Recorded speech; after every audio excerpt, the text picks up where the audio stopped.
Les races sont-elles les symboles des civilisations? Après la période de migration de la préhistoire jusqu'au paléolithique, où les groupes humains s'installent sur presque tous les continents de la Terre, on distingue déjà des différences physiques sur les hommes entre les peuples qui vivent dans les climats froids et les peuples qui vivent dans les climats chauds. Vient alors le néolithique, 10 000 ans avant notre ère. Les populations se sédentarisent avec l'invention de l'agriculture. Chaque population s'adapte à son milieu et son environnement.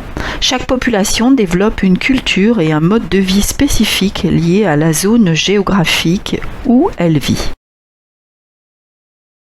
Les races se différencient en même temps que les civilisations se différencient.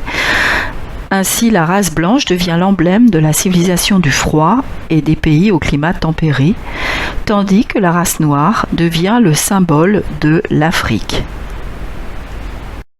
Au cours de l'histoire, les différences physiques des races deviennent l'un des marquages des continents et des pays. Les différences raciales deviennent le symbole de la différenciation des civilisations. Donc les races sont bien nées avec les civilisations et elles sont le symbole des civilisations.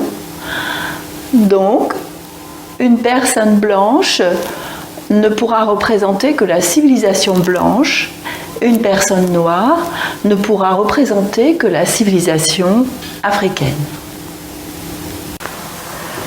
Alors en réalité, une personne colorée qui a réussi dans une carrière dans les médias, eh bien cette personne ne peut pas représenter notre pays, notre culture et notre civilisation.